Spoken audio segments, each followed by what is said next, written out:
When do you expect something like that to happen here? in the next 7 years. Well, if I'm correct in all the other signs that I've been trying to verify with science, I look at these prophecies and I say, well, okay, world governments, Middle East, is there going to be a peace treaty signed between Israel and the surrounding nations? How soon is that? And related to that, how soon will this kind of event happen to our sun? And I would say that it would be within, let's say, 7 or 8 years, toward the end of that period, that something like this would happen. And it's a transitory thing. It will pass. The Earth will absorb the extra energy that hit a third of the planet at that time. The terrestrial weather will be violent for a while as it normalizes and distributes the heat into the rest of the surface of the Earth. But yes, this is part of the forecast, the prophecies for what events will happen as judgments of God, um, that man cannot change. We can't change it. It's just going to happen. And so we're looking for these signs. It tells me what I can then tell people about the prophecies and say, well, look, prophecy says it's going to be 7 times brighter than the day, normal day. People are going to hide in caves under rocks because the heat will be so intense. And this will be just a short time because the Earth turns, and only a third of the Earth is going to get hit with this brilliant light burst, and then the dust cloud will come through and pass the Earth, and that will pass fairly rapidly. But it will be a period of a few days or weeks, and we'll see a red moon because of that. So why is that important? Well, to me, it's proving the accuracy of the Bible. Until you have a global control of all the resources, the energy and the flow of energy, power, until you have control of that in one central point with the teeth to enforce it, you can't tell this part of the world or that part the secret or they're here. You create inequities. That's why they're all pushing toward this one world order. Okay. And as long as it's run by a benevolent, never failing entity, which I would consider Jesus to be, but and until that happens, I would not like to see me in charge of the world because I am human, fallible. I have bad days, good days, and whatever. And some guy irritates me, I'm going to wipe his family out or whatever. You see what I'm saying? Absolute power corrupts absolutely for humans. And at the technological edge that we're at now, what I would do if I were, part of the illuminists of this planet, planning all this, I would say, all right, let's prepare the population by leaking information to certain people to share it with the people. And if it gets out of hand, we'll disavow them as lunatics and conspiracy theorists. But if it doesn't get out of hand, we can pass through these people information that will help um, persons that don't know the whole story to prepare themselves mentally and physically for what is coming, for the conflicts and the threats. And it's because they've been told, do you want to be the president that announces to the world we've got all this, creates anarchy and destroys the world? Or do you want to be the president that cooperates with us toward a peaceful approach to that problem and creating environments that will allow a large uh, number of the population of Earth to survive what is coming? Do you want to keep order or do you want to destroy order? And so, will your legacy be good or bad? And when they approach it that way, most of the presidents are egotistical. That's how they got to the office. They think they're pretty good.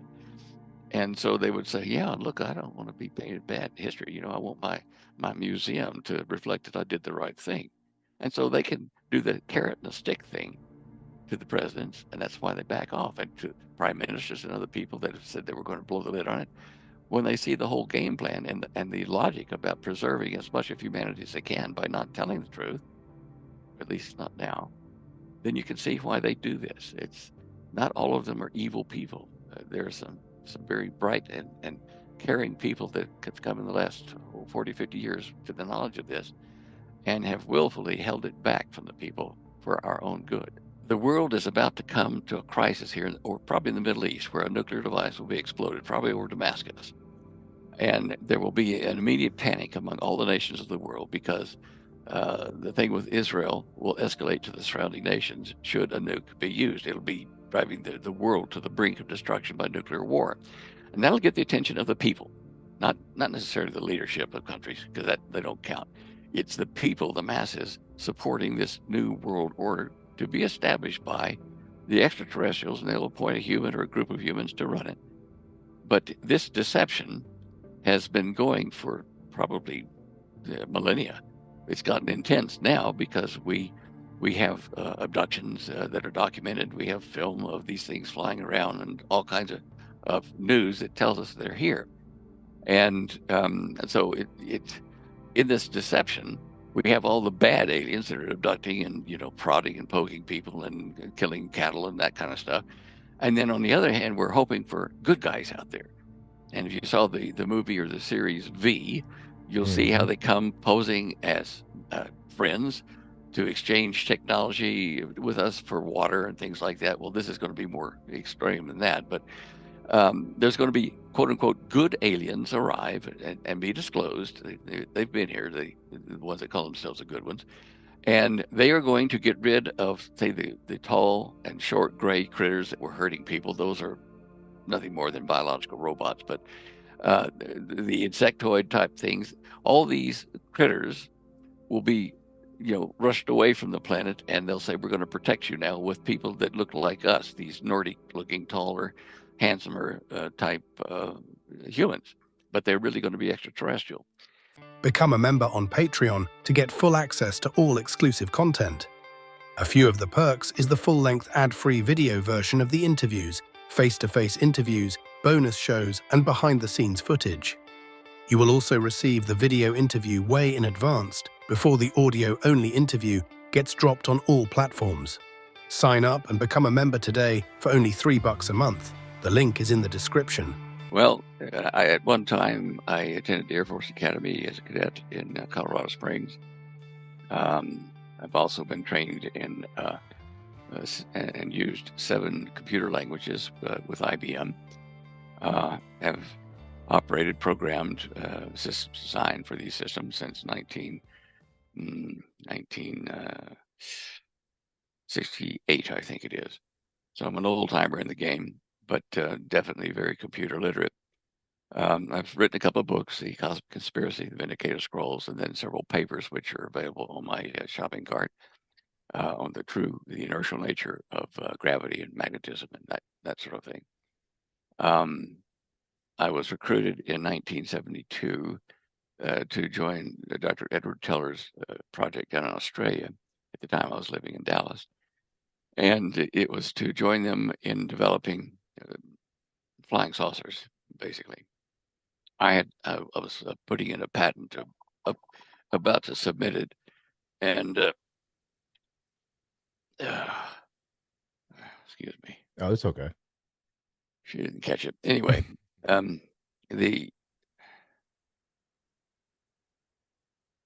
my train of thought. Where was there on that? You said something about a patent. Yeah, I'd filed a patent there, or I was filing the patent about making an ionized plasma gas flying saucer, and to use this ionized gas envelope to fly this thing very fast. And before I got it filed in Washington, and I don't know how they knew, I was approached by Dr. Teller's people, and they said, "Oh, look, we understand you're working on this." Really? And we'd like for you to join our project. And in fact, that was quite an interesting thing. I'll tell you that in a second. But I went down there and worked on the project for a while, left the project got closed down. I was, because of the way that it closed down and how I left, I left with classified knowledge.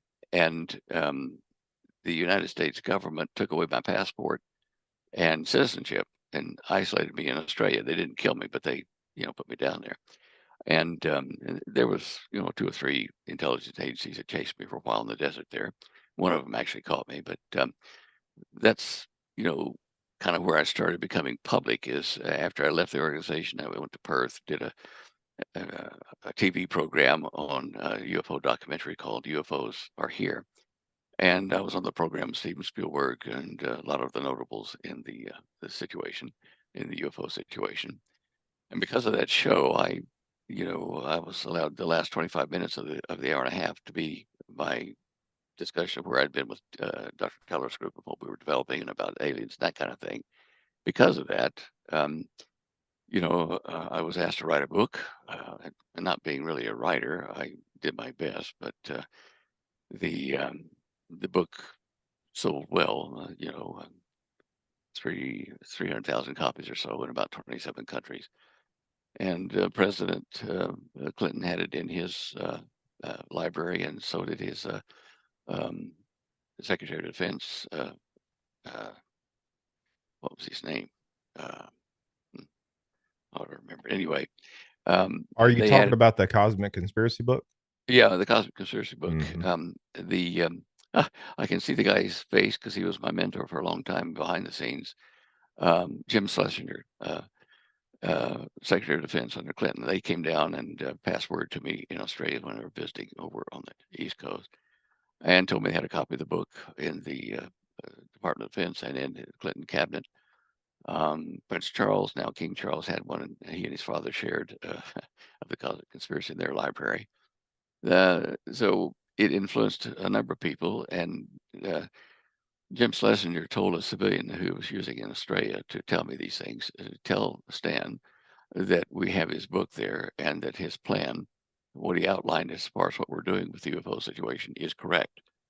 And he says, I can't tell you any more than that because I'm, covered by security and clearances and all that stuff. He said, but what Stan has said in that book will answer your questions. That's what you need to know. So anyway, um, all right. So wrote a couple of books. Did maybe let's see, 3 television documentaries, maybe 4.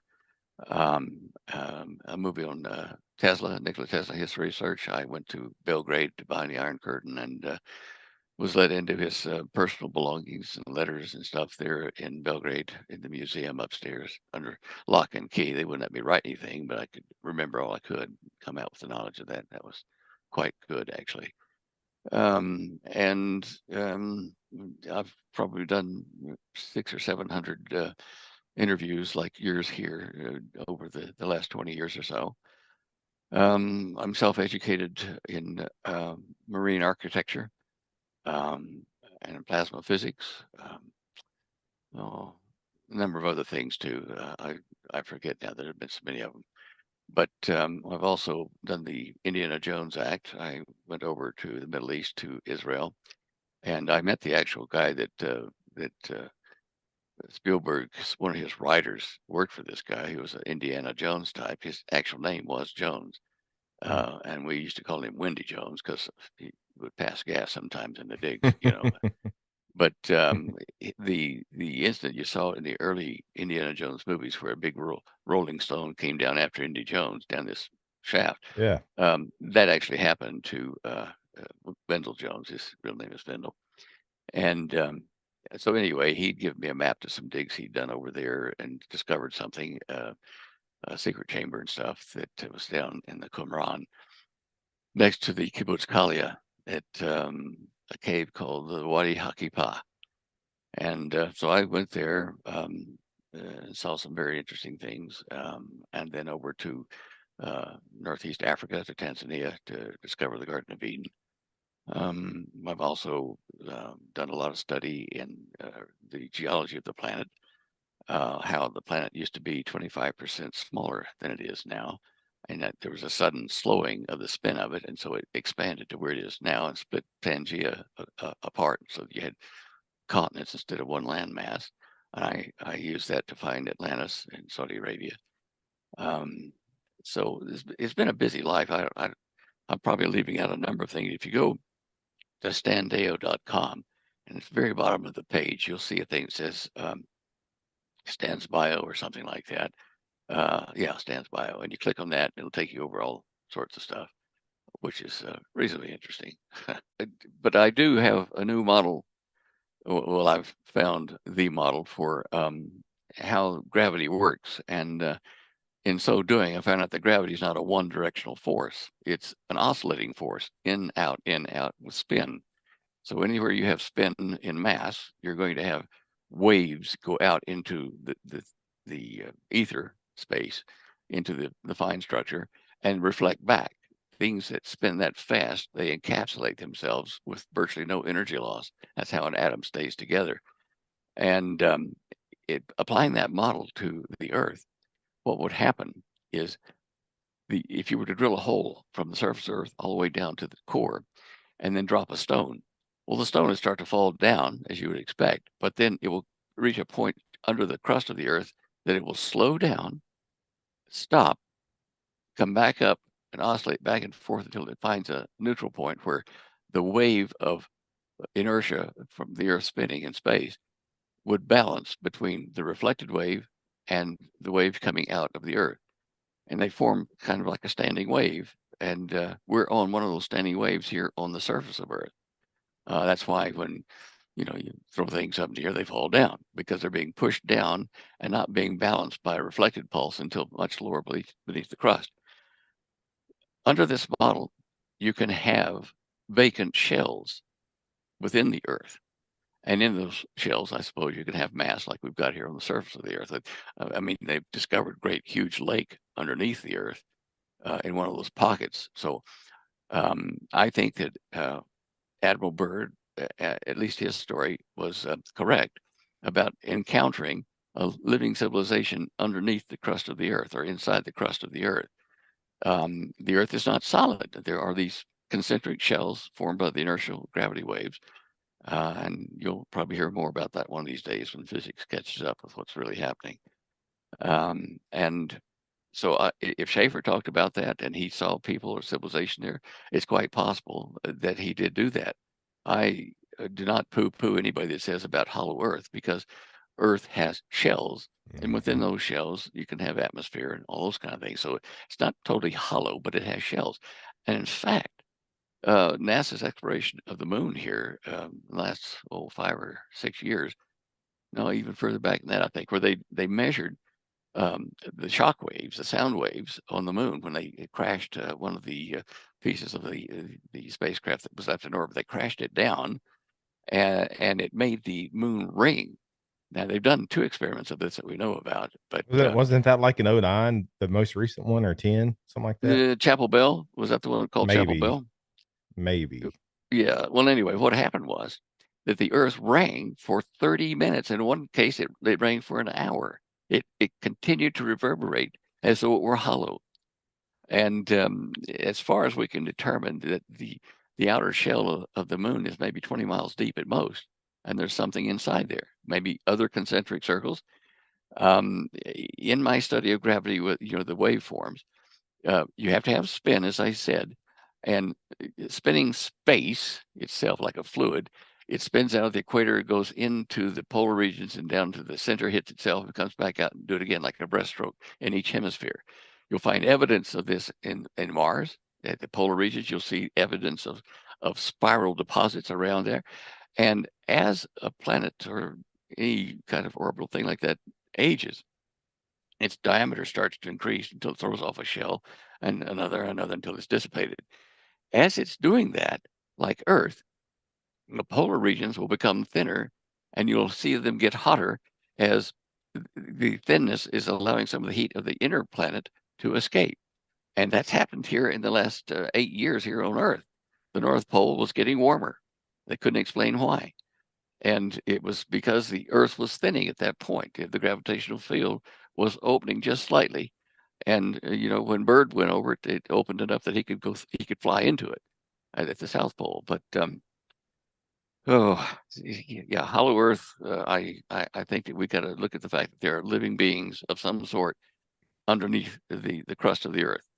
And perhaps go on. And within this discussion, a lot of this may get brought back to the we may kind of go back and forth, because what we may be talking about or will be talking about, it may correspond, with some of the things with hollow Earth and things that may be living down there, that we may be talking about.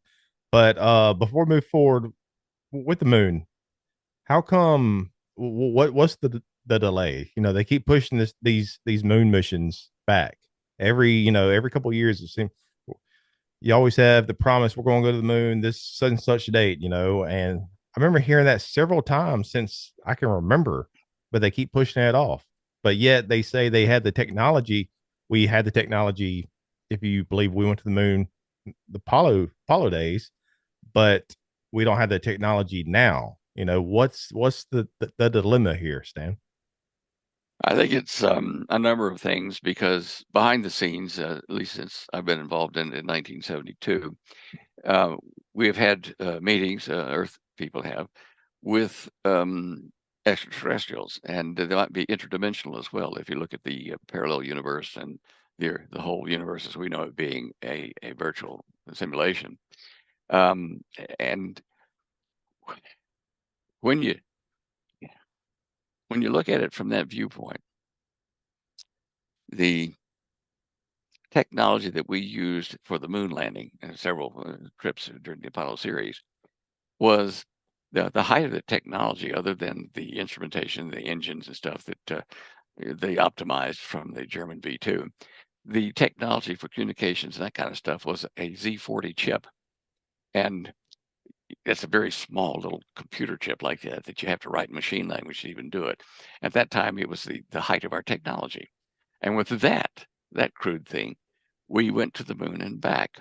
Now, I've talked to a number of people involved in the space program. Some of the physicists involved. One lady, in fact, was able to save one of the Apollo missions that was going to slingshot off of the sun, off of the moon by accident, and they changed their gravitational equation to real time to get it back home. So I talked with her about this, and the technology was minimal at that time. It was really a gamble, and we had people on the ground and crews that crewed these expeditions to the moon and into orbit that were real men. You know, they were the right stuff. They'd take the risk, the gamble. I mean, as one of them said, you know, how do you feel when you're on top of a rocket with a million moving parts made by the lowest bidder? What's going to go wrong? What could go wrong? Now, the funding for that is a political decision. It always has been. And they were trying to justify in Congress why they should spend any more money to go to the moon. It was just a dusty ball up there and, you know, blah, blah, blah. Do we have the technology today? Yes, we have even better technology, much better than we had then. And we could put a crew up there and not have to wait, you know, several days for them to get up there and swing around orbit. You can just zip up and zip back. That's with Do this you new think we were technology. warned off? Do you think we were warned off to go back to the moon, or what? Possibly. I've heard that rumor. I understand that there are, you know, as I say, our project interacted with them, and our project included Russia, Germany, Great Britain, Norway, Australia, New Zealand. We all had scientists involved in this global participation with these what are really fallen angels or fallen ones from the parallel world that you know, God lives in. I know that sounds a bit Bible stuff, but it's what's really happened. And the Bible tells it in Bible speak, but I'm telling you in physics that we have a parallel universe and that there has been a war going on out there that's being brought back down to earth for the completion for the last battles, of which the Bible calls the Battle of Armageddon. So we are in that situation, facing technology that is now beyond what we have been able to develop in these caverns and stuff with these aliens that quote unquote alien extraterrestrials. We developed by giving them the space and the infrastructure to build and research technology they wanted to for this battle they're going to fight. And in the late 70s, when they were through with us and they had advanced their physical presence here, the technology to the point they could build these weapons and make a fight with, you know, the creator when that day comes.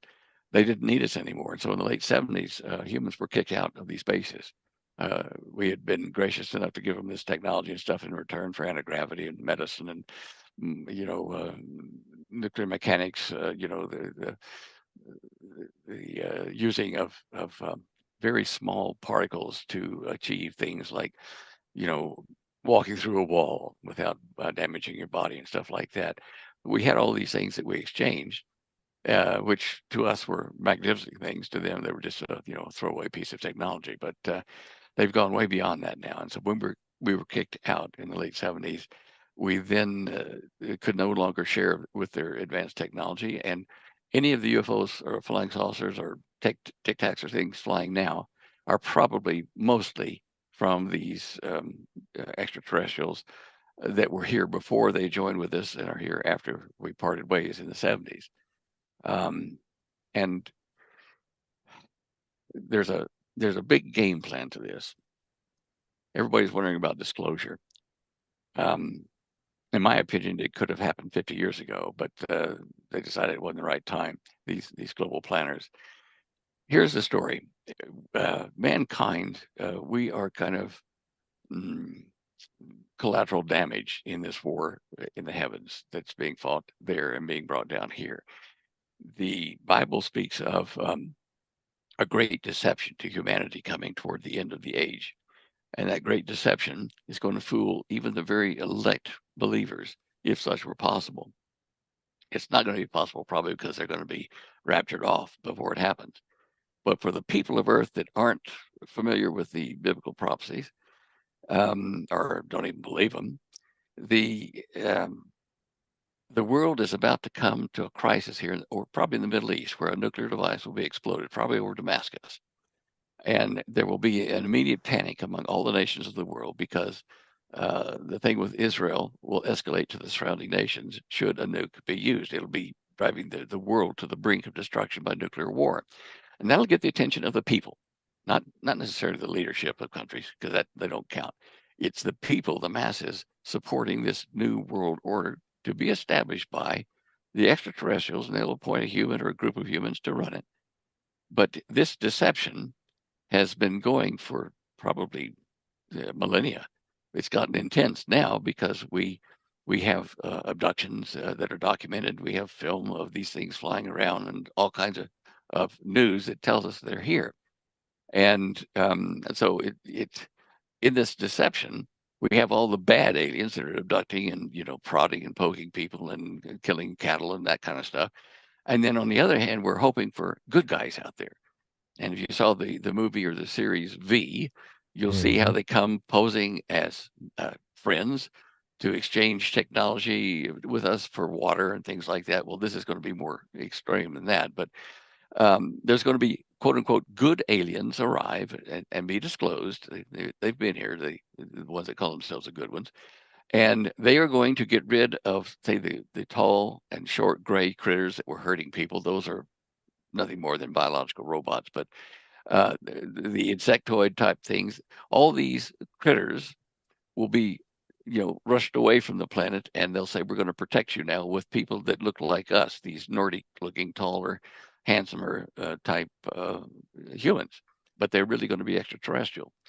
And in the briefings I had down in Australia when I was down with the Tellers Project, they said that these tall Nordic people that if you look at their back of their hand in the sunlight, the right angle, it would look like rainbows, like an oil slick on it because of the gill or the scale structure on their hands.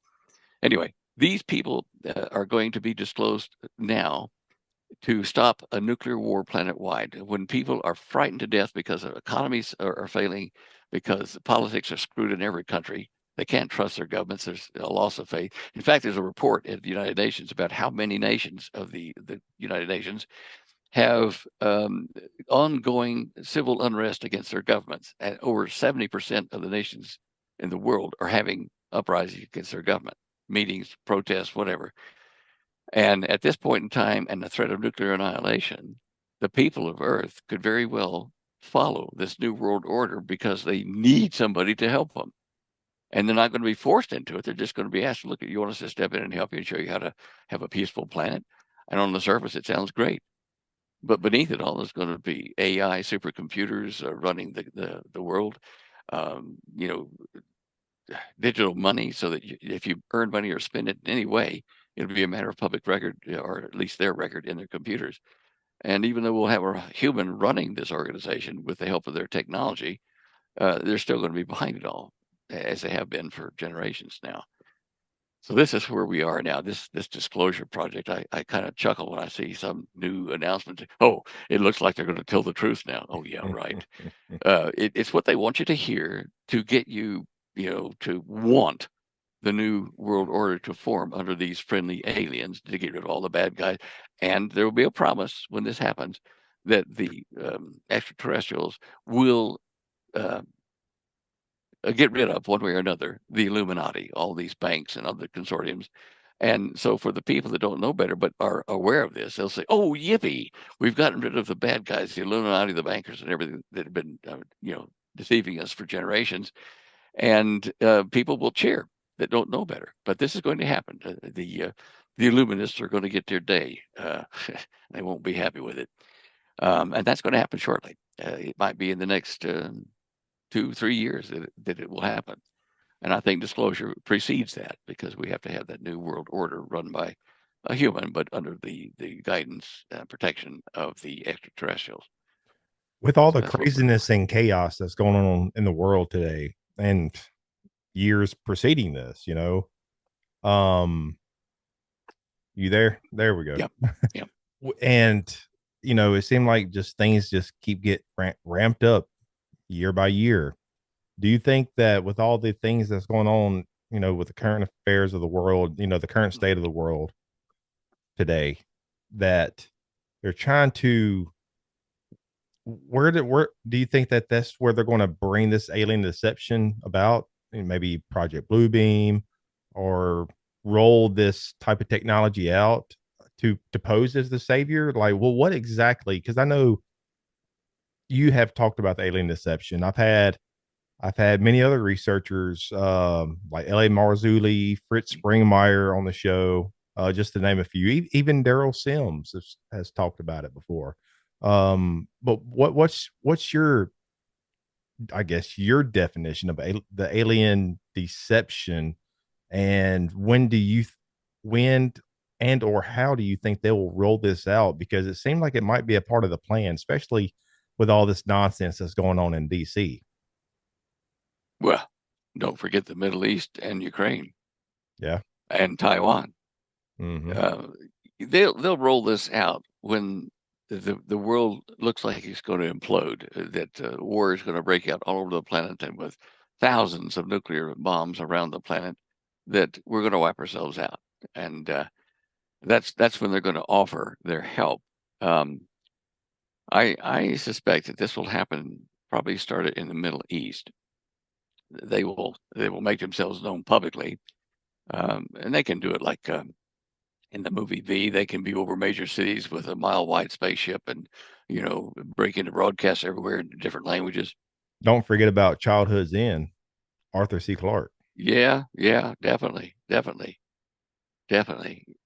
And by doing this, and by maybe a nuclear bomb going off in Damascus, where there are 10 Iranian missile storage sites, that's very probable, to quieten the fears of all the nations of the earth, the people primarily. They will say, look, we can show you how we can turn off nuclear weapons. They've done this. They proved it at some of the Air Force bases here in North America, where they fly over Maelstrom. Maelstrom, Yeah. and they turn them off. And so they can say, look, here's how we did it there, and we can do this all over the planet. We can turn off all the nuclear weapons, and therefore you're safe. Wow, great stuff. And then they'll say something like, Jesus was one of our guys. In fact, would you like to see videos of the crucifixion? We were there, and show you that. There'll be a number of technological tricks or exhibits, I suppose, that will be done to impress the people, the natives of the planet here, into who these guys are, what technology they have, and how good it is that they're offering us a platform for the planet, how we can have peace with our environment, with each other. It's going to be, on the surface, it will be like, spaceman messiahs, elder brother messiahs from other planets and stuff. And it will not fit the model that we've been taught in the Bible, and to some degree in the Quran, and definitely in the Hindu faith. There have been all these things that have brought forward knowledge of man's interaction with gods or angels or messengers, whatever we're going to call them in each language. And they will approach it, though, from a purely secular point of view, and that the gods, little g gods, are nothing more than advanced humans, advanced technology, and they're here to help you. I think President Reagan said at the United Nations once, he said, sometimes he thinks that wouldn't it be great if all the warring nations of the world were faced with an invasion of little green men to frighten them into working together to defeat a common enemy. And it's like when you were kids, if you had brothers and you slept in the same room and you were fighting at night before going to bed, and dad would yell, stop the noise, stop the fighting. And you'd keep on going, nickel, nickel, nickel, until all of a sudden the door to your bedroom would go like this, and into the smoke cloud would come Dad saying, "If you don't stop, it's the belt."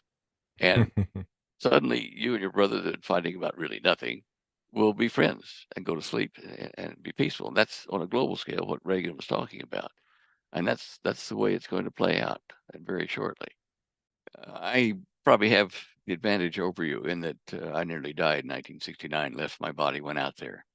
And so, I know that we live with a human-like form once we leave this body. And it's you're Human-like in, form in the astral yeah, sense, or arms, physical? legs, Physical. physical, yeah. Okay. And there is that light out there, at the end of the tunnel, that you try to approach. But I did more than that. I talked with a being that I heard, who's kind of spatially was behind my right ear somewhere, and I asked questions about the universe, how it worked, how do flying saucers work, what's the purpose of all this. I asked a lot of questions and got told a lot of answers. But when I came back into the body, I didn't want to come back, but I had to come back apparently. And the knowledge, a lot of the knowledge that I had out there, I was holding it in my mind. It was huge. My mind out of the body was huge. You could feel it.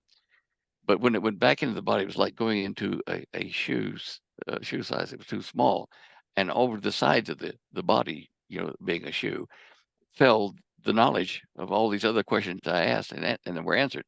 But they came back, like you were talking about, in dreams, and they would come usually between 5 in the morning, wherever it was, and 6, and they would be real 3D things. You could feel temperature, see color, smell smells. It If was real. I don't mean to interrupt. If I had to guess, it was around that time, roughly between 4 and Yeah, 6, between yeah. between 4 and So 7 and 6. And after I came back from that experience, let's say I wasn't going to church at the time. I'd been raised in a Christian home, but kind of much like yourself, I thought, well, okay, yeah, let's go to church every Sunday, and that's it, and big deal. Until I had that near-death experience, then things changed immediately. My overall objective in life changed immediately. Instead of wanting to be a rich man, by the time I was 30 and stuff like that, that wasn't important any longer. There were many other things that were important about the the world and people and what all this was set together to do. And after I started having those dreams, which was from 1969 to 1972, when I was down in Australia finally, it wasn't until I was in the desert about to die from one of these intelligent agents trying to kill me, that sitting in front of a car headlights out there in the middle of the desert, I thought, gee, I'm about to probably die one way or another. And you get, right personal with that thought. And you think, well, gee, God, if you're listening here, hey, let's be friends. I want to be on your team. Yeah, I know I haven't read the Bible that much and stuff, but if you could see your way fit, I'd certainly like to be on your team. And if I'm going to die shortly, I think that's probably where I'd like to go. Now, that was a prayer in front of my headlights of my old timey, it was a Australian car, like a Ford kind of like thing. Anyway, from that moment forward, then it wasn't a matter of going to church. It was a matter of believing and reading and understanding why all this was happening. And um, uh, into my life came people with books and information and teaching from various religions that taught me more about the nature of God and this creation that we're in. Miracles happened. I mean, within 2 days of that prayer in front of the headlights, miraculous things started to happen to me and my traveling companions on the way to Perth, and we were out there in the middle of the Nullarbor Desert.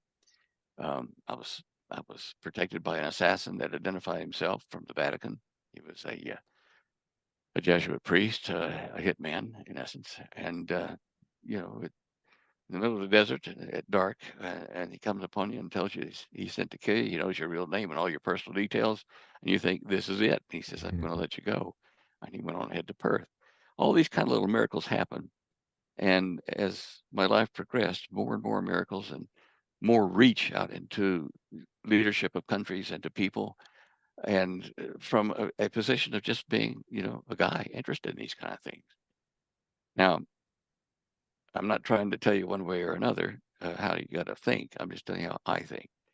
And when I pray, occasionally I pray to Jesus, but because I know where he is, time travel exists at a different rate than it does here. He told us when he left the planet, he said, I'm going to leave the Holy Spirit with you to inhabit your body, to comfort you in your time of need. Now, why is this? As your atoms become more energetic, as they are spun up, if you wish, time for you passes at a different rate than it does for people whose atoms haven't been spun up. Example, UFO, South America, a 3-man team of South American soldiers on a base. They see a light come down outside at night and into the field out on the edge of the base. They are sent out to investigate it. They go out, the 3 of them, and they separate and come back. One guy is missing. Suddenly he comes stumbling out of the underbrush, and he has a 5-day growth of beard, and his watch is at a different time. And he had walked up into the edge of a white light that was in the field. And so the energy density was passed to his molecules as he walked into the field, so that he started to live faster than his mates did. And he lived 5 days and 15 minutes. Now, we are here living at our energy density on Earth. So the Bible says that 1,000 years of our time, we're living fast by comparison, is as a day with God. Now, that's kind of a simile type thing. It wasn't the actual 1,000 to 1 or whatever ratio, but it means that the passage of events which create time, the illusion of time, where God is, where Jesus is now residing, is different to us.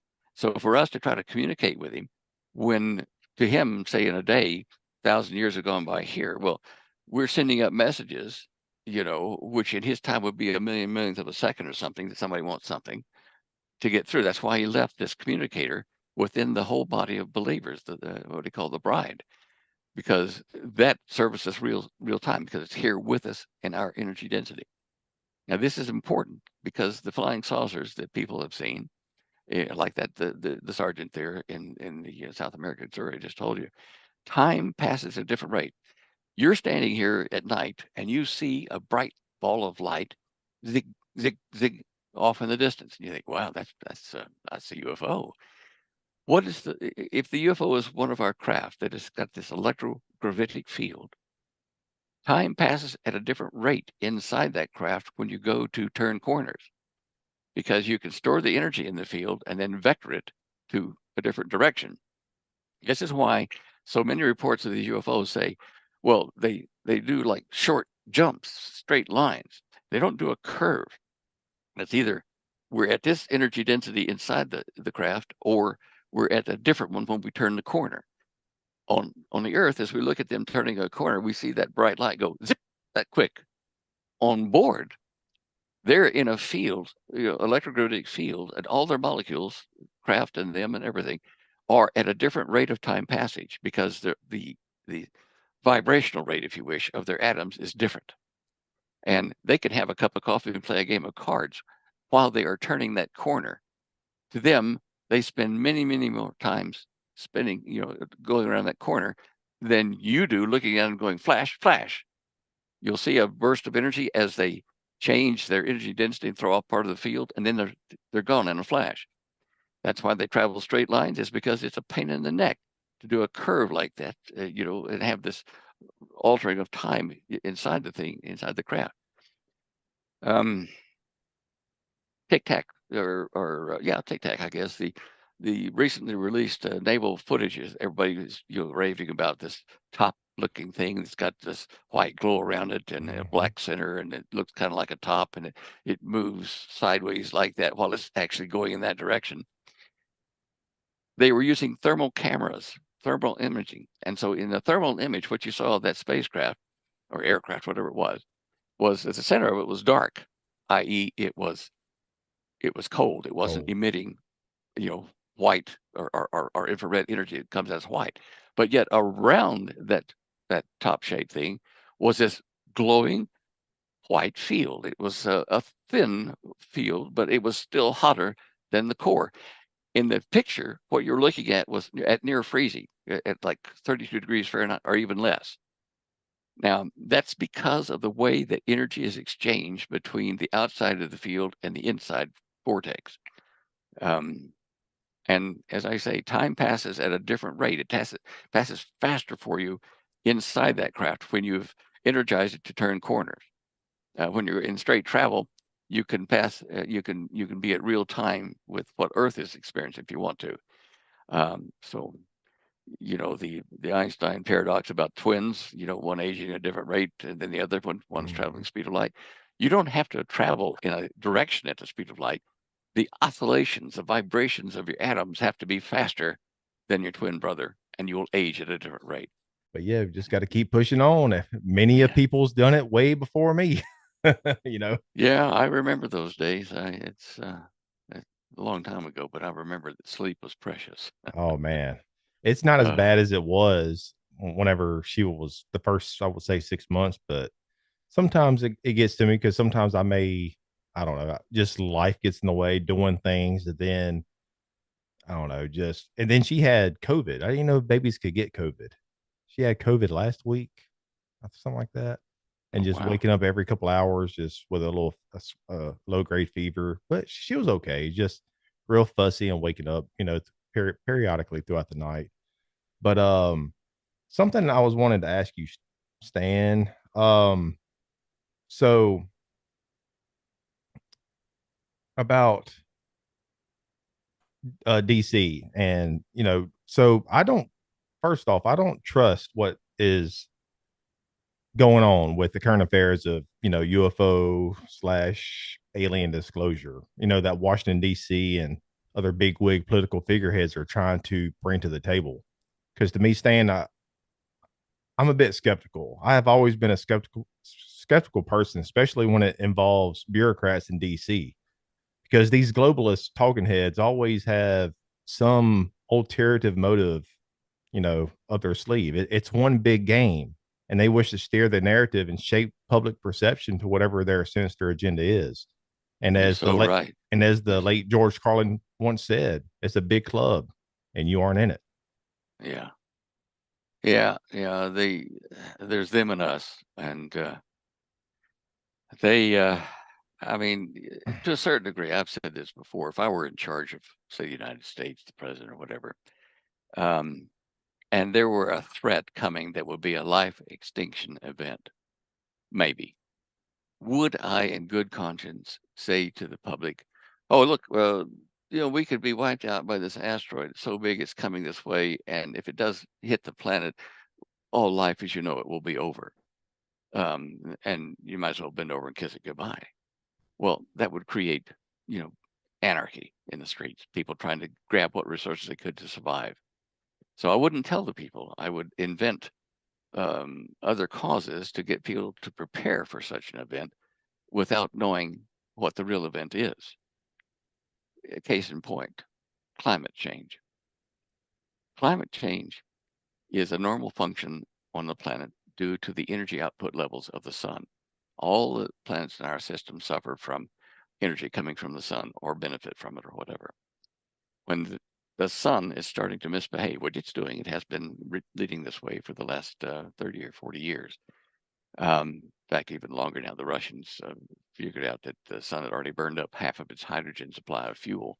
So what happens after that? Does it go to a helium reaction or whatever? If they were to come out and tell you, look, climate change is going to be climate catastrophe. We are going to see severe weather. The planet may actually invert, and we will be bombarded with ultraviolet as the magnetic poles weaken. Good luck. They're not going to tell you that.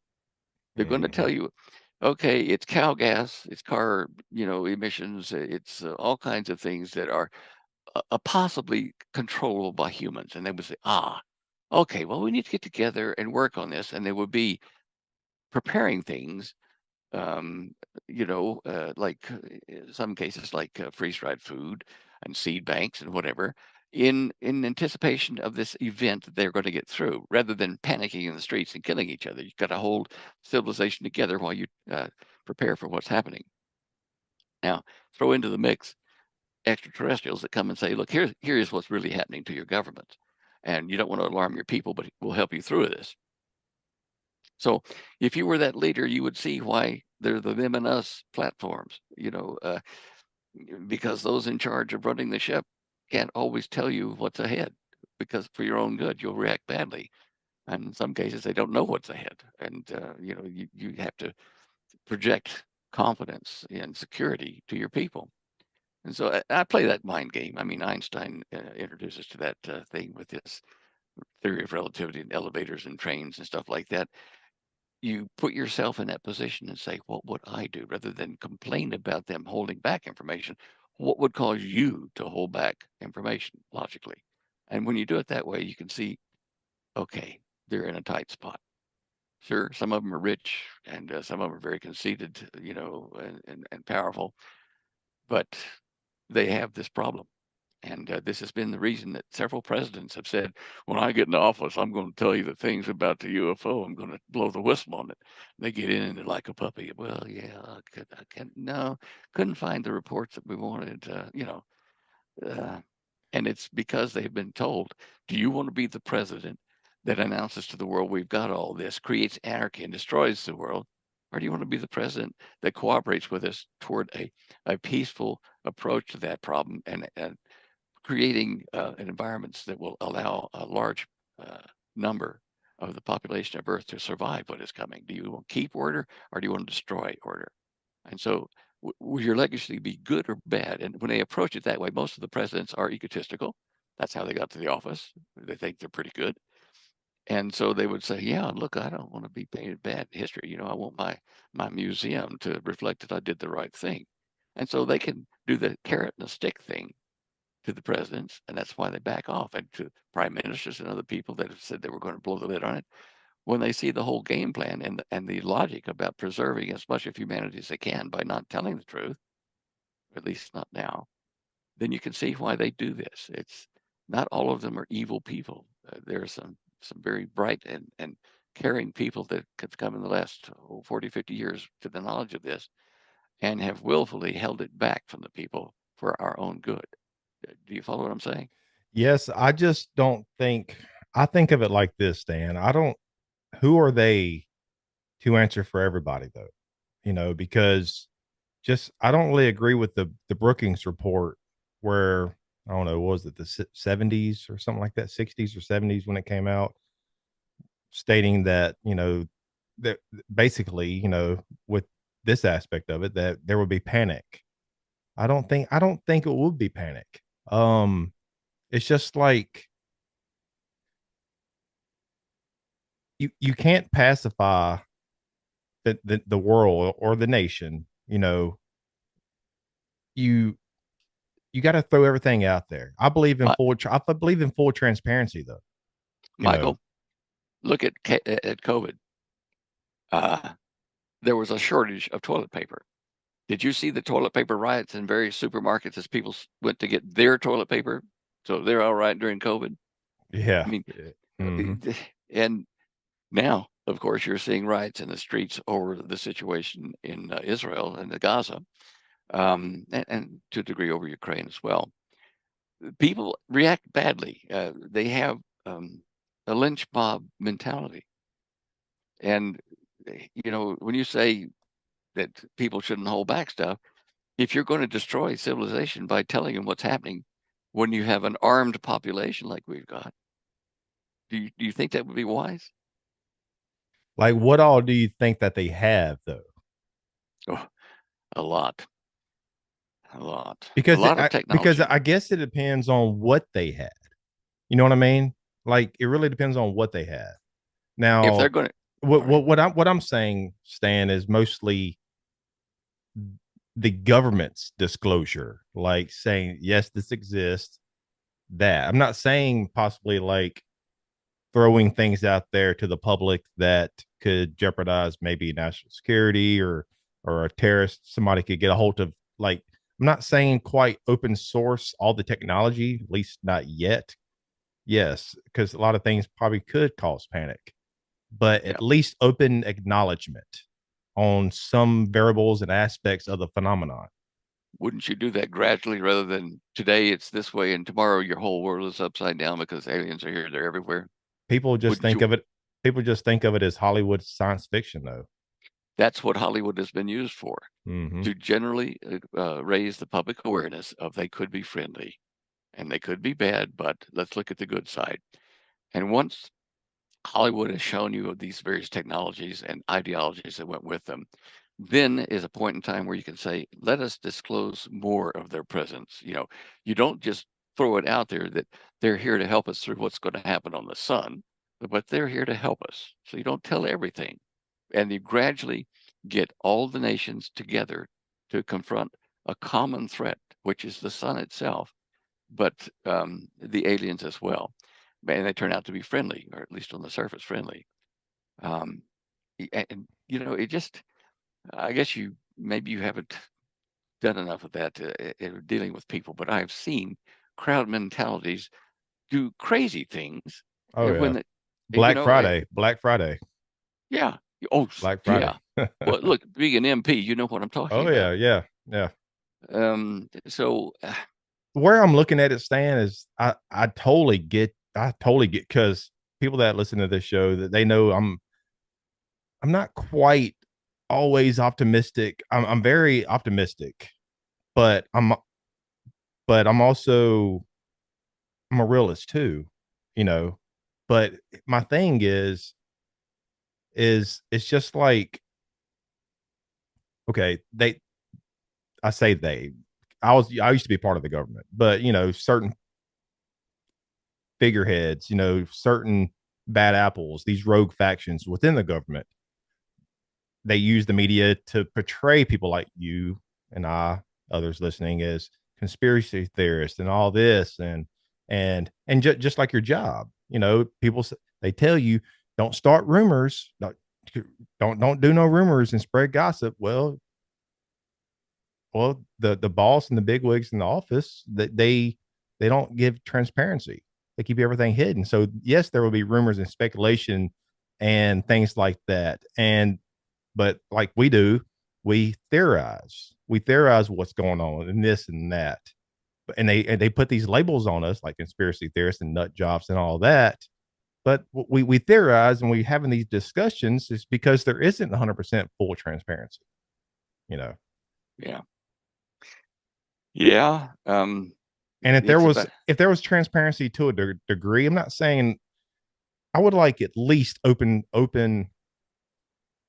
like verbiage from the government, that type of disclosure. Go ahead and just throw that out there, to a But point, yes. but some of the maybe the physical things. Well, look here. Let's solve the problem this way. We are not a united planet. We have 197 nations, and they each have their own religions and politics and whatever. Until you have a global control of all the resources, the energy and the flow of energy, power, until you have control of that in one central point with the teeth to enforce it, you can't tell this part of the world or that part the secret or they're here. You create inequities. That's why they're all pushing toward this one world order. Okay. And as long as it's run by a benevolent, never failing entity, which I would consider Jesus to be, but and until that happens, I would not like to see me in charge of the world because I'm human, fallible. I have bad days, good days, and whatever. And some guy irritates me, I'm going to wipe his family out or whatever. You see what I'm saying? Absolute power corrupts absolutely for humans. And at the technological edge that we're at now, what I would do if I were, part of the illuminists of this planet, planning all this, I would say, all right, let's prepare the population by leaking information to certain people to share it with the people. And if it gets out of hand, we'll disavow them as lunatics and conspiracy theorists.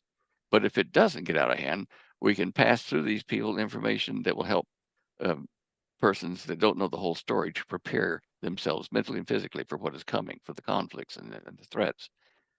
And I'm sure, I mean, you know, it's like I've had a guardian angel over me. It's probably Jim Schlesinger, the Secretary of Defense. But you don't get wiped out. You get access to information, and you get to share it as long as you don't create a panic in sharing it. Wouldn't that be a logical way to do it? That is, I do think that some of these technologies, I think they had the technologies to cure certain illnesses and diseases and possibly even cancers.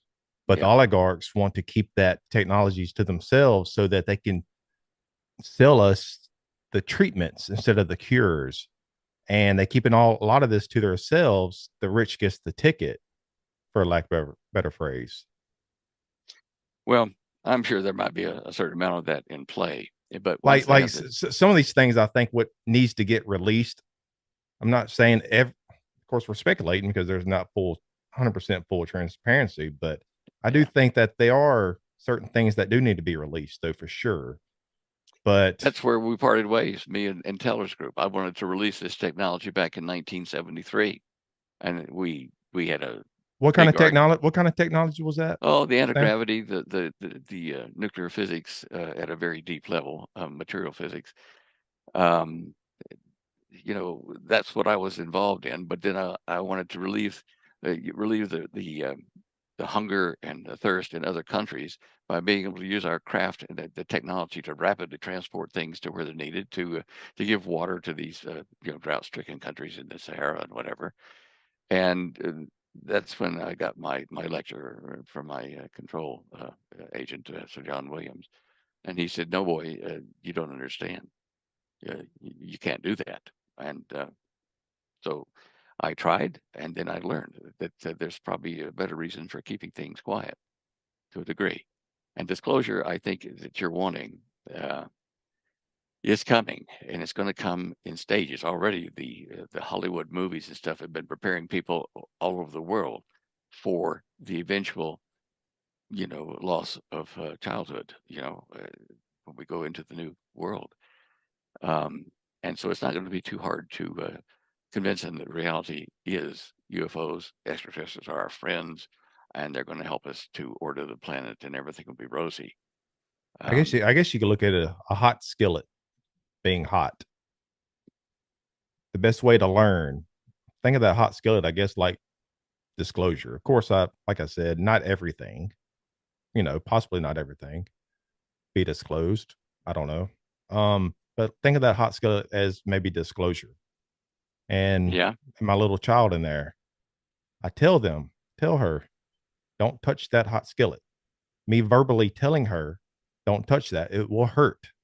That's the soft drip disclosure through film and Hollywood and through DC of verbally, me telling them drip drip that will hurt you.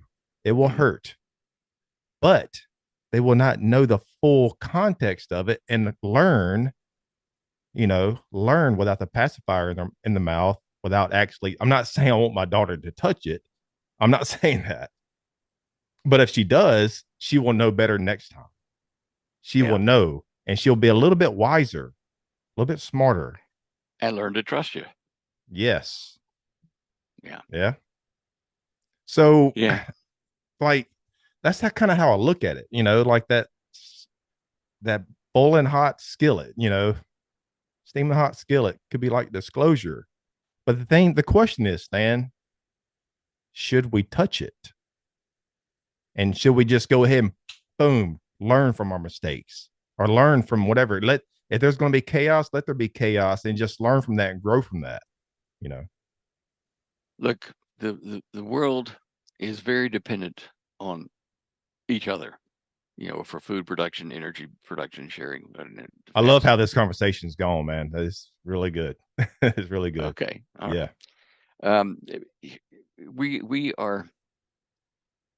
We are in a state of development where the civilization can end all life on the planet, Yeah. or it can progress to a new happy world where everything is at peace and that kind of stuff. We're somewhere in the cusp between those two. So if you were using your hot plate analogy, if you were to allow humans to touch the hot plate now, it could be destructive to the whole process of gradually guiding the planet into a one-world organism. Now, the way it's structured, like you were kind of hinting about a while ago, the elite that control the flow of all this stuff, they are at their level, and there are rules for them and there are rules for us, out of the need for structure, hierarchical structure of the human race. So it's not a bad thing. It's just that those at the center and at the very center have to be trustworthy. Earn our trust. And where they're putting their chips at the moment is in artificial intelligence that is so intelligent. There are 3 sites, Sweden, China, the United States, and maybe France. I'm not sure. Saudi Arabia is working on it too, where these supercomputers, these quantum computers, have been programmed by groups of programmers, and they have been putting in decision blocks, little decision blocks, yes, no, maybe, Mhm. that kind of stuff. And each person programming the apps that are used, will give his or her opinion of what is right or wrong in a certain situation, which way to go. Now, if this programmer says this is the way to go, but that programmer says that's the way to go, you have, conflict within the mind of the AI, and it has a conflict resolution routine and doesn't always go the way you or I would. It's dangerous to turn this machine with all these rules loose when the rules have been made by people of differing ideologies. They can't help but infuse those into their decision making. But that's where we're going. And the world economy, I think there were at one point nearly 100 variables that you would feed into this world model that would tell you if you sell tennis shoes in India, that's going to hurt the industry of coal over in, Eastern Australia. You put all these factors together, and that's what these elite you're talking about have, is a situation room where they are looking at the results given to them by very, very sophisticated computer models, saying, if you do this, if you raise taxes in the United States, it's going to cause a problem in Mexico, whatever. All of this is being done by things that are so much faster, but not more intelligent than us. They're just faster at making mistakes. Oh man. What do you see the end game being? Or because yes, I think you mentioned it earlier. There's this infighting, between malevolent and the benevolent behind the scenes, the good guys, bad guys. Yes, you have good guys in government, but you also have bad guys, bad apples Yeah. too. These rogue Yeah. factions. What do you see if these rogue factions get their way? What do you see the end game being? A final conflict. There'll have to be one or the other win. And you don't have to use Bible speak words. You could simply say that there's a war between good guys and bad guys in the parallel universe that we're a subset of, and they're going to solve their conflict here in the virtual reality rather than damage their real estate. And so the end game here is to choose a number of persons or personalities to be used in a new peaceful planet and then be transferred up into the real world.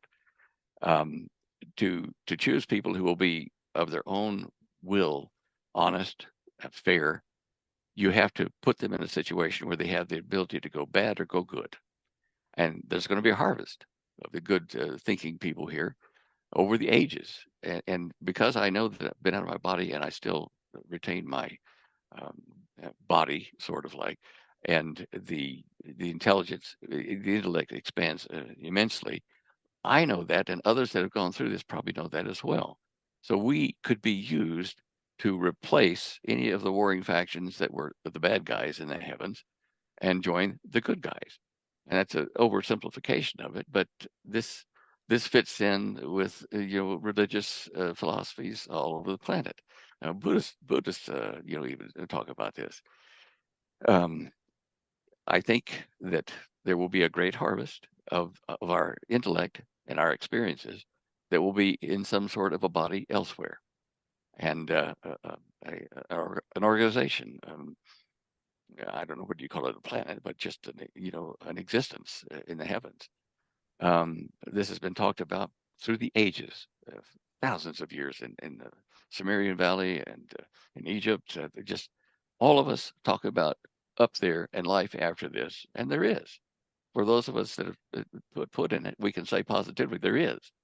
And so the end game is to create an existence of beings, probably in the heavens, it's a parallel universe, that is peaceful, and everybody of their own accord says, I'll put the traffic cop, the central unit or intelligence, into my body so that if I'm making a decision to cross the street up there and it's going to interfere with, I don't know, a dog over there or a cat or another person, that I'll be steered by the universal traffic control to just go 3 feet to the right here and not hurt that. If you are not having bad thoughts, or greed, or any of these negative things, you wouldn't mind having your mind being monitored amongst all the other minds and directed by the traffic cop, so that nobody is going to hurt anybody else. There won't be a need to. You'll have what you need. What the globalists are doing at the moment, and you can see it here in the United States particularly, is we're moving toward a socialism where you have all the resources and people share them. You don't own a car, you use the company car, you use the city car, whatever. This is socialism to the extreme. In Israel, they've tried it with the kibbutzim, but the moshav, which is more capitalistic, uh, does better in the long run, mentally and physically, than the socialist ones, which have people in it that don't want to pull their weight, but they want to draw resources from the group. What's the end game? The end game is to create a peaceful existence for as many humans as possible, a fair existence rather than being taking, be givers and sharers. It's complicated as far as the approach to the last great battle, but this has been going on for a long time. You look in the Bible, I mean, it says, and there was war in heaven. Okay, heaven's a great place. You're not sitting there on clouds playing harps. It's an existence. Beautiful thing. But there's war there. There was a rebellion. And two-thirds of the people or the existences stayed with the Creator. A third rebelled and are here on Earth in growing numbers now for the final conflict to resolve this. I have to admit that it's puzzled me about the balance of light and dark, of yin and yang, but it is in all things. Even when Jesus says to people, if a person offends you, pray for them, be kind to them, turn the other cheek. Why? Because in passing good to them, if they continue, you pour coals on their head, you disappear them from their own actions. They suffer for that. It seems illogical to forgive someone who's hurt you, but by doing so, you force an understanding on them of what they've done. They look at themselves eventually and say, "Oh, that wasn't right." When I left my body, Michael, traveling out there, part of the travel, the first part of it through that tunnel, off to my right, there were little theater stages, and in bunches of them, and I was watching all of them at the same time. As I said, my mind expanded. And I could see when, 30 years ago, I did this to that person and it harmed them, because I see what happened to them after I said that or did that. And I would find myself going, oh, yeah, okay, I understand that. And after I understood all these things in the theaterettes, was able to then relax, curl up, and continue my journey out into the light and ask the questions I asked. So this tells me that there will be a solution to this. There will be peace and light and harmony in the real existence outside of our little virtual reality, this universe. Boy, there's so many things I wish I could share in one stroke with you about the physics of it all. But You'll be back on. You'll be back on next week. So our scientists have, from generation to generation, said, okay, we know all there is to know about our existence here. We've got it. If you travel more than 30 miles an hour in a train, your body will disintegrate. It's too fast. The human body can't go faster than that. Of course, we do that many times over now. Okay. The universe is 15 billion years old, they say. Oh, wait a minute. The Big Bang happened. How long ago was that? Well, 15 billion years. How do you measure time again? Well, it's the decay rate of the nucleotides in the argon atom, and we measured by what it is now, how many of them in that rock sample, and what they're doing is using all things that depend upon the wave velocity in the medium of space. Light speed, it's just a wave. It's a wave in a fluid space. When you look at the Big Bang, which they've become very familiar with, here at the beginning, 300 milliseconds after the Big Bang, the speed of light and all electromagnetic radiation was 10 with 60 zeros behind it faster than now. The speed of light was that much faster than it is now at 186,000 miles per second. What this means is that the distance that we were apart, the planets, the star systems here, was, if you measured that at the speed of light we've got now, okay, then you'd say, okay, 15 billion years. But we were a lot closer. And as that curve slowed down to where we are now, you look out there, well, the speed of light is this now, so therefore we're that far away, but we're really closer. Because if the speed of light was, 60 quadrillion times faster, then your equation has to about that in this curve of time.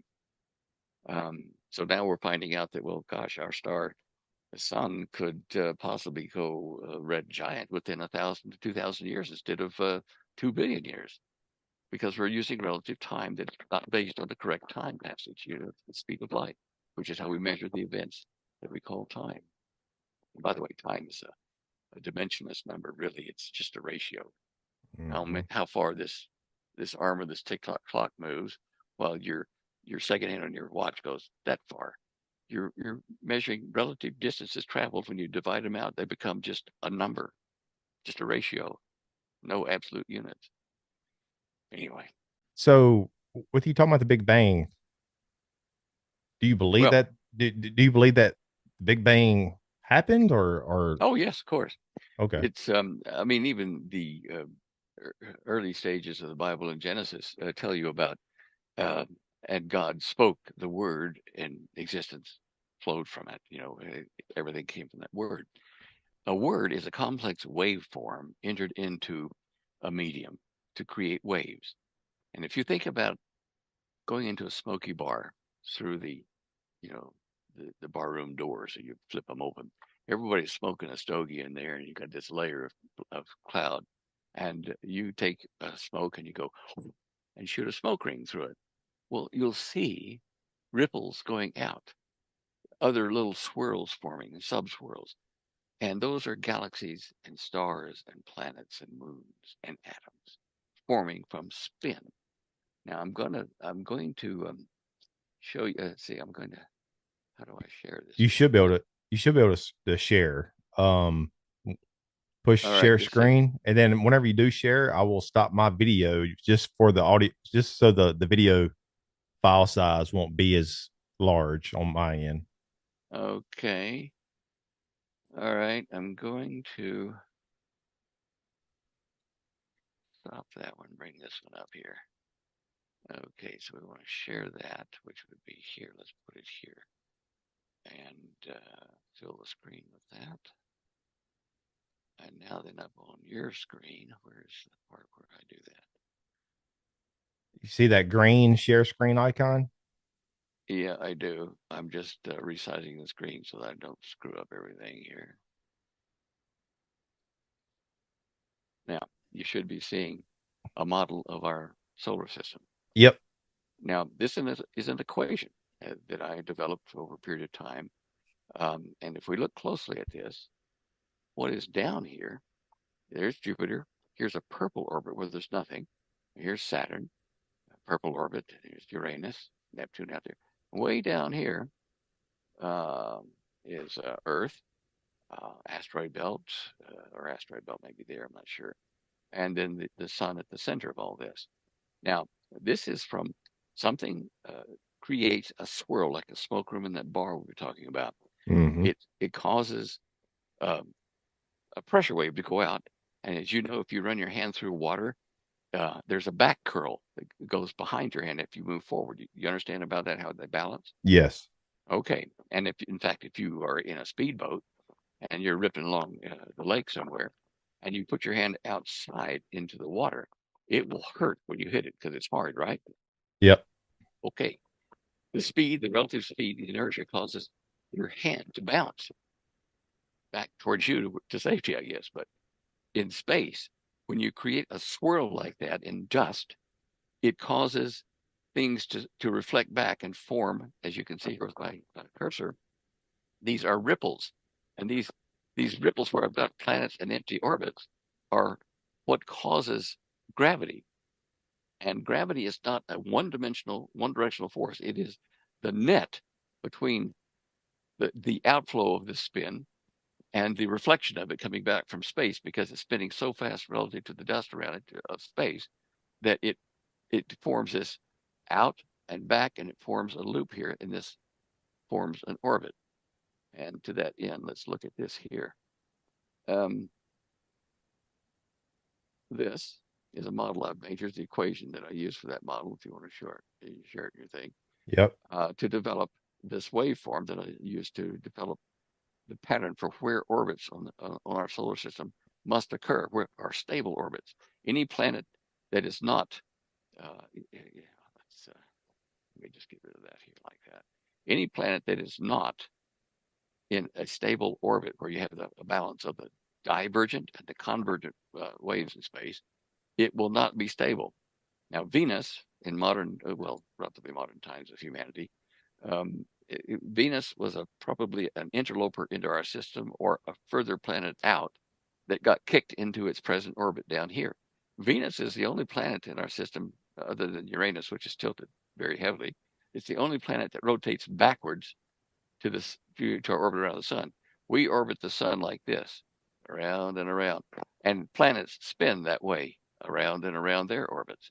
But Venus spins backwards, and it's gradually going to slow down, and it'll throw off a couple of chunks of moons and whatever until it matches the normal spin of its orbit. And that's formed by divergent and convergent waves. And the divergent wave is where you spin out. The convergent wave is where you reflect back toward the sun in the center. And the resulting orbit is up here in the yellow.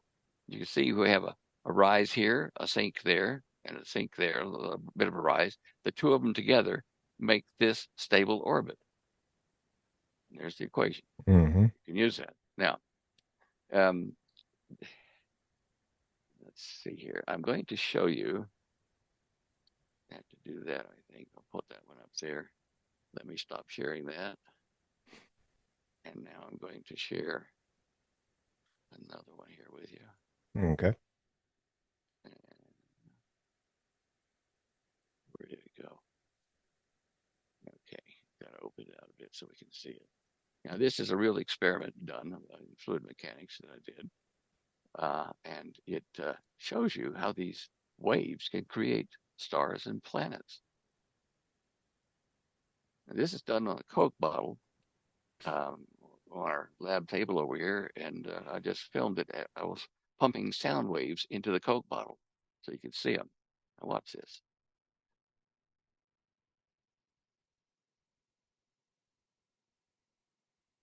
There's a bubble that stays there as long as I present that sound wave to maintain it. You can see where it is in the middle. Now I'm going to mix this up and show you how I create these bubbles. Watch this now. Chaos.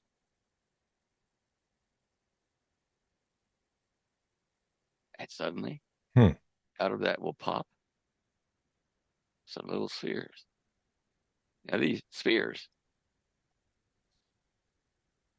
stay that way as long as the sound is maintained.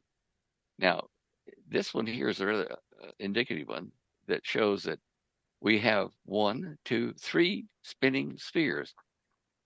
It's not, air pressure underneath it keeping it from sinking into the Coke itself. It's inertia. They are spinning so fast relative to the stationary or relatively stationary atoms of the Coke that they form their own little, ball. Yeah. And these two are spinning in one direction. That one back there is spinning in the opposite direction. So when they get together, they bounce apart. Watch this.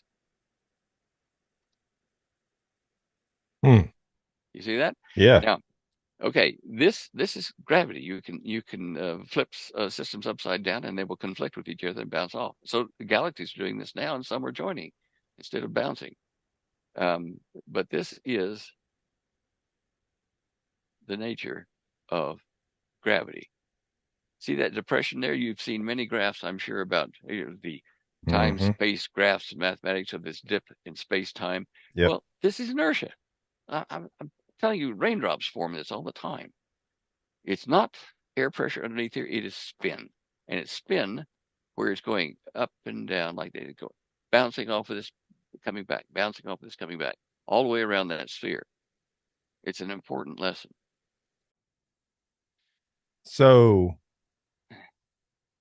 So you conducted that experiment? Yeah. That's amazing. And I did something else after that with that graph. I'll tell you that formula that I developed. Yeah. Look at these equations here. Okay. Now there's something we used to determine what's called the Titus-Bode law, which determined where a planet would orbit, where its mean orbit around the sun would be. That being the mean orbit's diameter. Okay. There's the actual versus the Bode prediction. You can see they were slightly out, over, under, all the way down.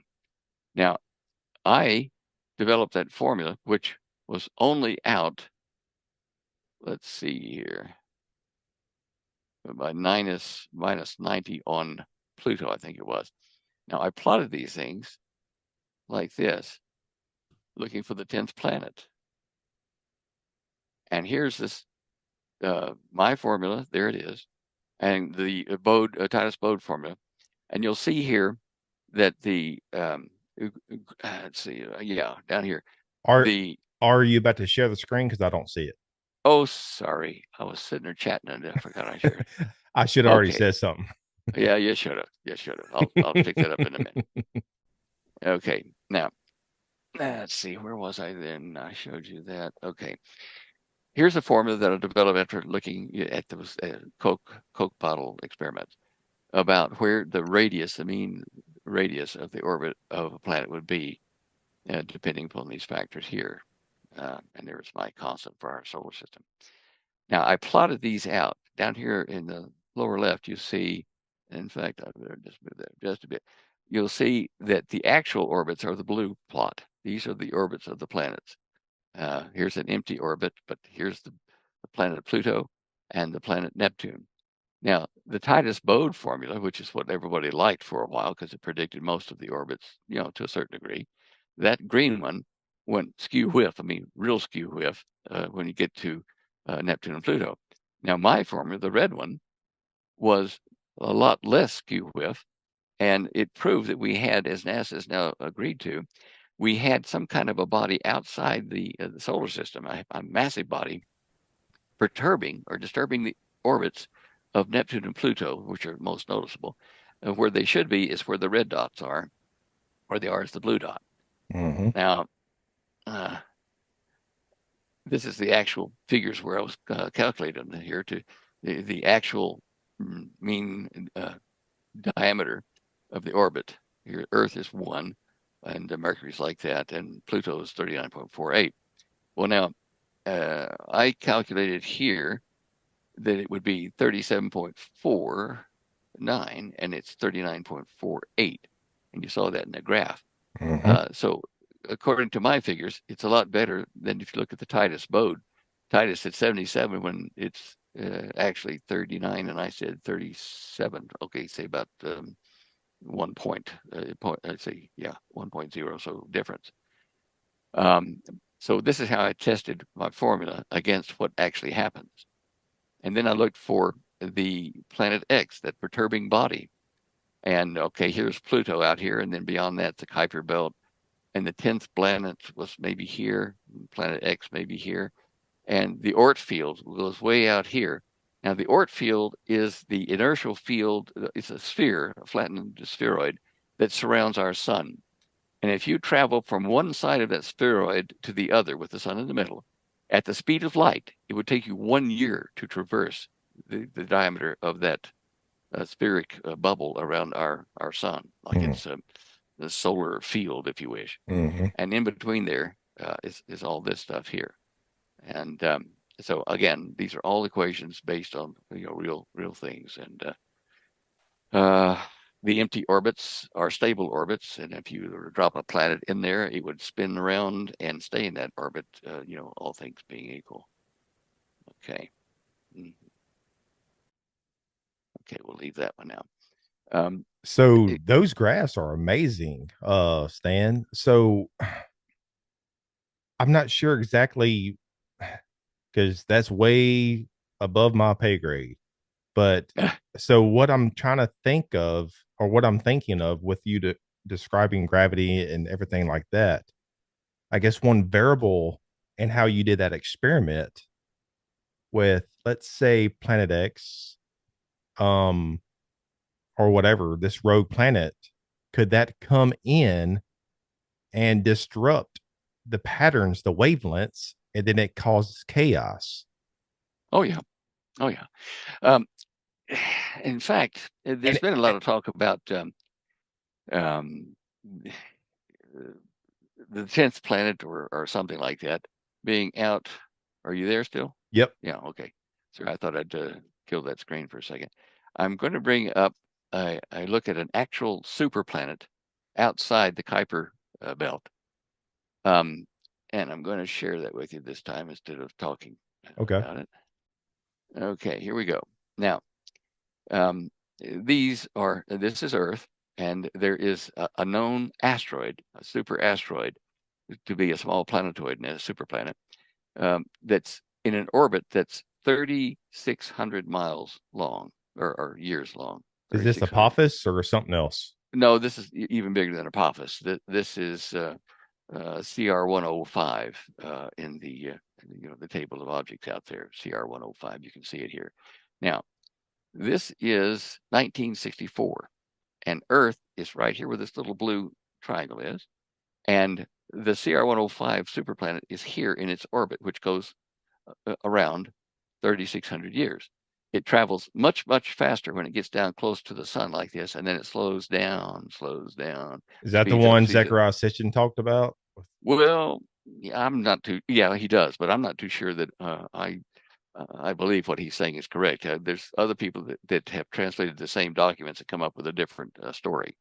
Okay, I didn't mean to get you off path. I was just wondering, but that's all right. Because you mentioned 3,600 years. And, yeah, well, that's what he was talking about, and this is possibly something like that.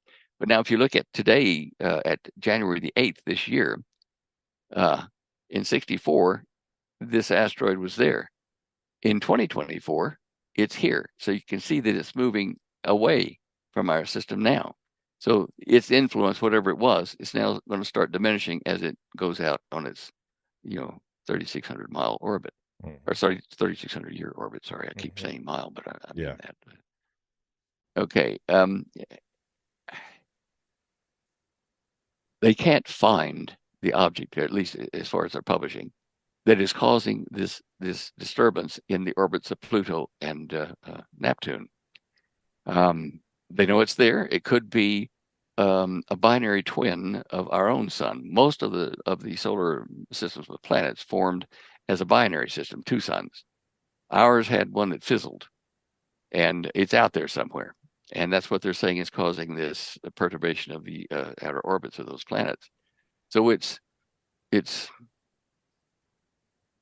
maybe the only way we can see it was with an infrared telescope because of the heat pattern. We can't see it from its reflected light, but it is out there. We know that from these perturbations. I mean, we can calculate that it's out there, and space is a big place.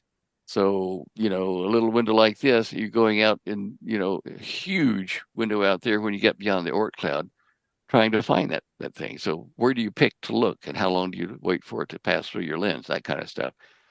And yeah. So yeah, there's something out there. I don't know whether it's Planet X, because if it were Planet X, it's going to be a disturbance to us. Remember that long elliptical orbit, here's the Earth here that it's going around.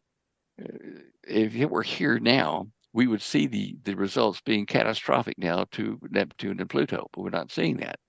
because it's only going to be in this area here for about 10 years out of 3,600 years. That's how fast it's traveling. So if it were here, we'd be seeing it now, the effects of it. And as I said, everything is like gravity is caused by these spiral spins in space. I'm going to show you a couple of them here that are real from the moon and from Venus and Pluto. Let me just get them into the program here, and then Okay. I'll share a screen with you. Okay, there they are. And now we need to share a screen. Okay. Now, this is the asteroid Vesta, or the moon Vesta. Notice its south pole.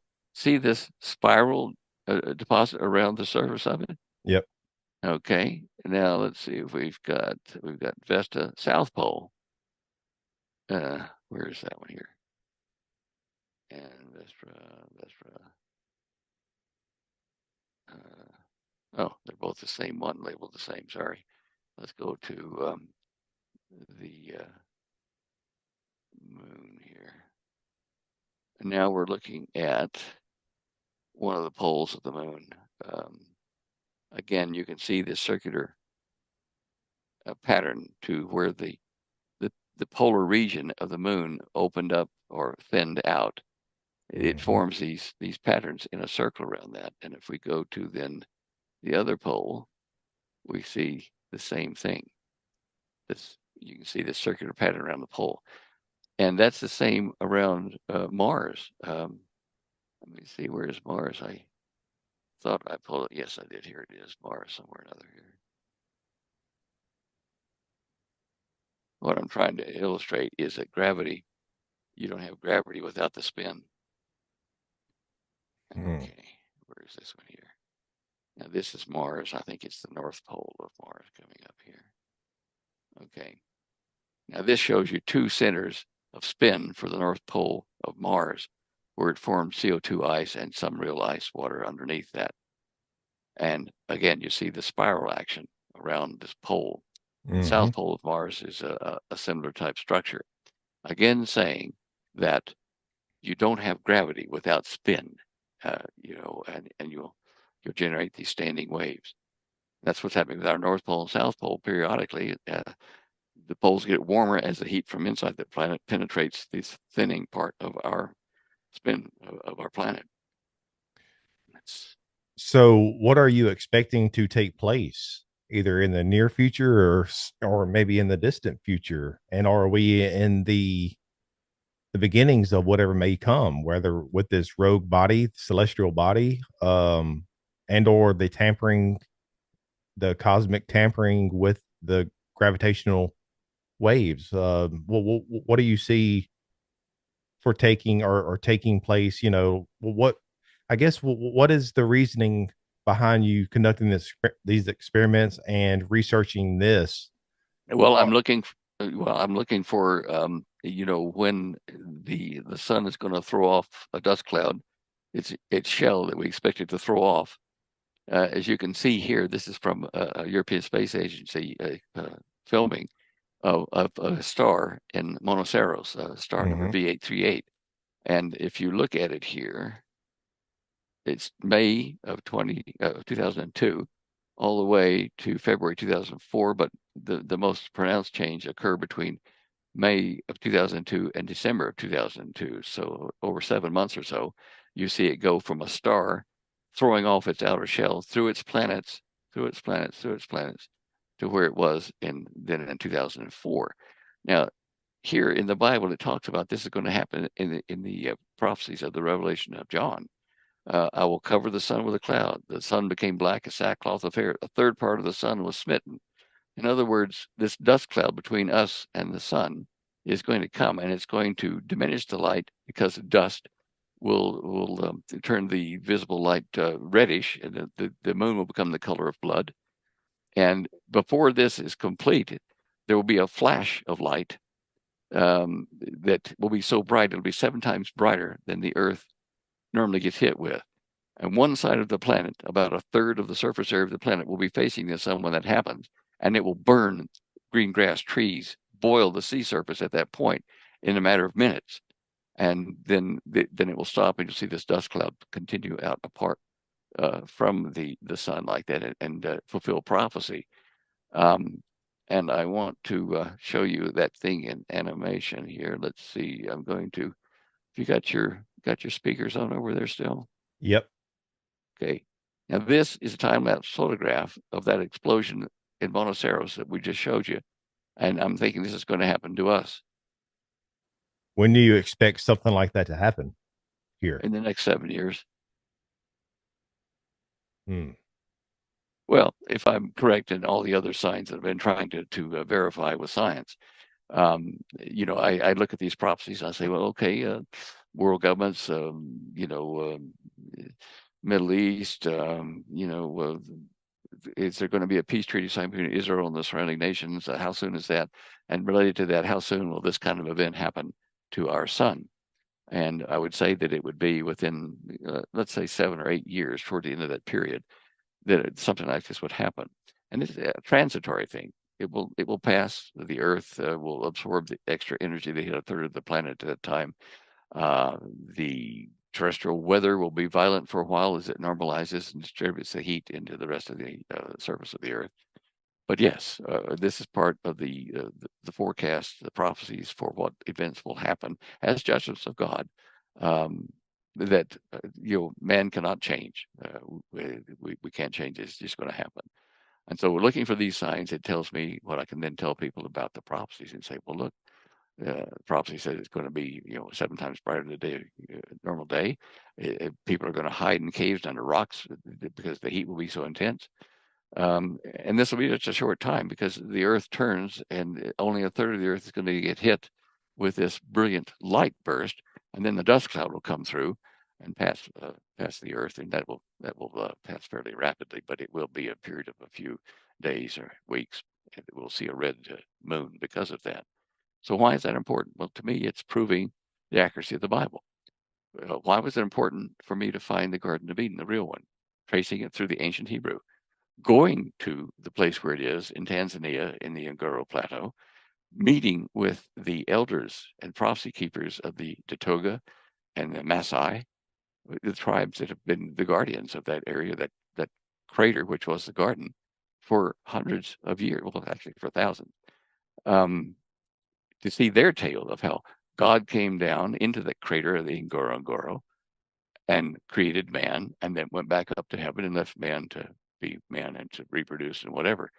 That Ngoro Valley, or volcano crater, it's a collapsed volcano, is the birthplace of Adamic man, the man that was a humanoid, not one of the Homo erectus things that you see in the archaeological digs and stuff.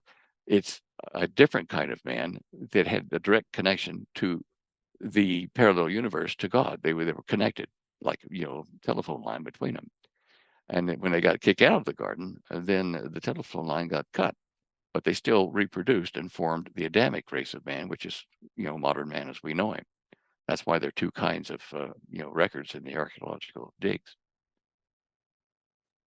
Well, Stan, next week, or probably next week when I get you back on, I'll get with you soon with the date. I like to go touch. We can expand more on that, and you can show us some of your presentations. You had about to end the discussion for this time, but and we could talk about your Garden of Eden presentation you did, and also your Atlantis, and you also have. Let me see here. I wrote it down somewhere. I don't remember where I put it.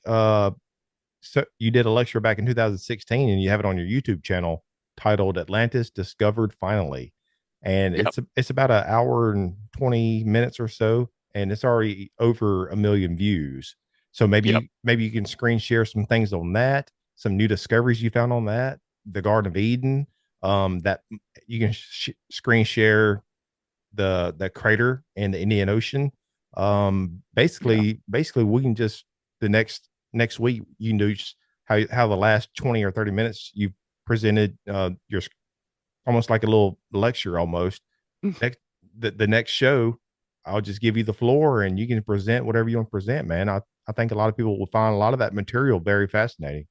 Well, I don't mean to you know, hog the conversation. I try to listen and see when you want to break in and ask questions, because I really don't know what strikes your curiosity. Well, I'm always here. That's what I tell I'll cut in when I feel like I need to cut in, but I'm always here. I'm here to document and let you present your material and for me to try to get it out there, and let people decide for themselves. Michael, one thing I want to tell you now, because it's very current and could be happening, within the next few weeks in the Middle East. Um, we, we know that the Gaza situation has to be rectified. There's a plan, a new world order plan, if you wish, that's been in place for some time. They knew this was going to happen. They allowed it to happen. And what I want to show you, just very quickly here, is Okay. place my show images page. Where is that share button? There it is. Okay. Now this is my show images page. You can see here it's if you just go to my website, stando.com. Let me go back over like that and say that here. Let's go to there. Okay, here's my normal website. And if you go over here to the show images button, click that, it'll take you to where I am and what my current discussions are about. This one here, this slide 52, links to about an hour and a half interview with Jared Kushner, President Trump's son-in-law. Now, Jared and Mohammed bin Salman, Prince of Saudi Arabia, have been working together. You'll want to read all these articles I've got about him here and here. Okay. If Trump becomes president again, then he could be made Secretary of State. Now, this boy, well, I say boy, he's just a young man. If you read watch the interview here in slide 52, you'll see how bright he is. And I give him credit for that. He has figured this out, how to make the Abraham Accords work between all the Arab nations around Israel. And the way he does it is he sets up a business plan. And the business plan gives objectives that the people of that country must achieve, or milepost toward a stable economy and a stable population. Now, he has given that business plan to the existing members of the Abraham Accords, and they've seen it work. And so, as a business plan, he's now looking at Gaza, and he says, "Okay, here's the business plan for Gaza we're going to make, and you're going to see this happen. First of all, the invasion, will be squashed. Hamas will be either, killed or arrested.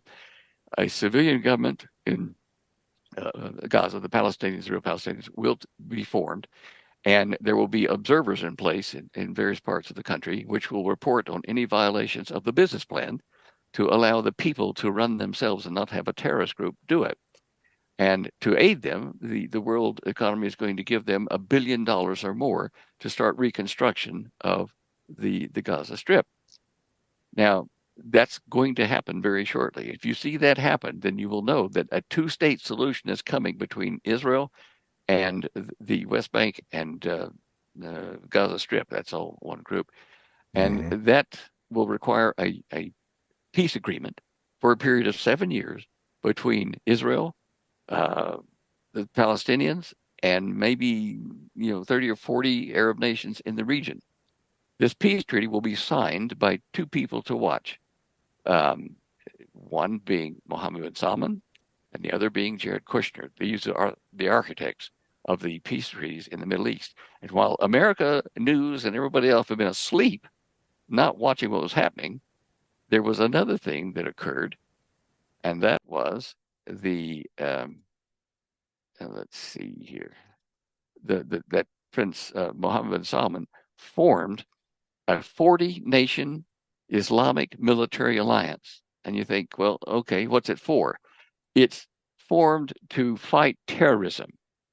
When everybody says, oh, terrorists, yeah, that's all right, they'd be against Hamas and that kind of stuff, But when you look at the definition in the fine print of their version of terrorism, it's Satan and little Satan, America and Israel. They have formed this 40-nation, consortium to fight that. And they, well, they had, I don't know whether I showed you that or not, but I guess I better. look at the tanks and stuff that they had here, and fighters, helicopters. That was back probably 3 or 4 years ago when this started forming. 5 million soldiers. I mean, they're in the area all ready to go against Israel and, of course, the United States if we're in there trying to defend them. This is, if you weren't a fan of biblical prophecy before, this is the time to do so. Anyway, I digress, but I thought I'd share that with you because that's current events. You're going to be watching over the next few weeks for that to happen. And then maybe we can touch on some more things next week, Stan. You bet. Sorry, I cared it all. Sorry. No. Very fascinating discussion for this time. And for everybody listening and watching, we will be having part 2 of this discussion, go down deeper down some rabbit holes, current affairs, current events. But yeah, Stan, Deyo, I really appreciate your time this afternoon. I look forward to our conversation next week. And you have a good one, and I'll talk to you soon. Thanks, Michael. Appreciate it. Bye-bye now. Lord bless you.